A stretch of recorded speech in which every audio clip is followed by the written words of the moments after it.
What we always refer as the firstborn curse is actually the psychological and emotional cost of being raised by parents who are still learning how to be parents. The firstborn carries the weight of being the experiment child. There's no manual, there's no prior experience, there's no learned rhythm.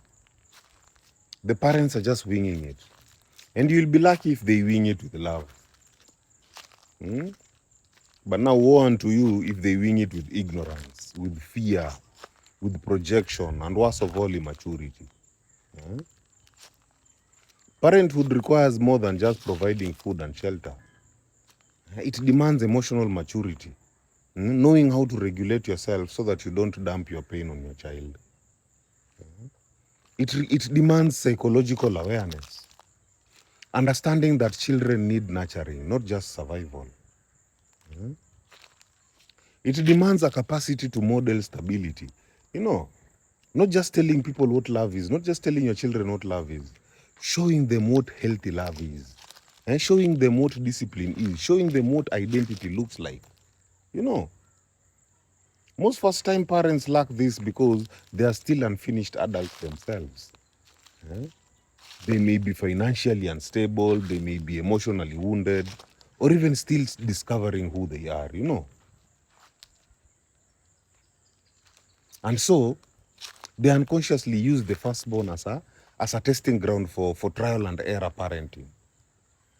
And because of this, firstborns now often receive harsher discipline because parents don't yet know balance.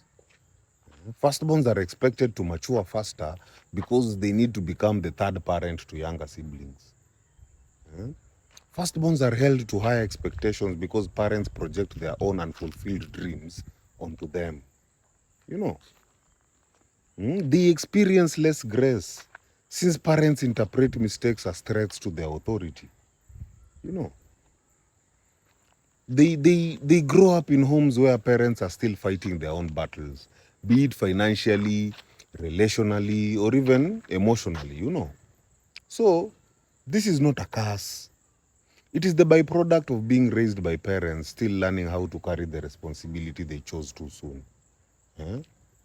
And here's why it feels like a curse. For the firstborn, the experience feels like a punishment. They are compared to younger siblings who grow up under more relaxed, stable parents. Imagine to carry wounds of over-responsibility and emotional parentification. They internalize the belief that love must be earned, and it is earned through performance. They may even resent their parents.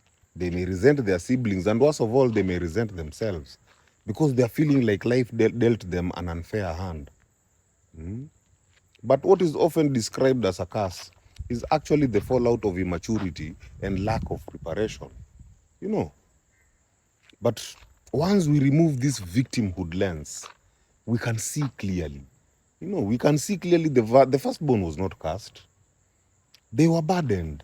And the root is not fate. The root is irresponsibility combined with an unpreparedness of the parents. Healing begins when the firstborn stops personalizing this as a curse and starts naming it as it is. Name it for what it is. I was raised by people still figuring themselves out. My people, heal. Heal.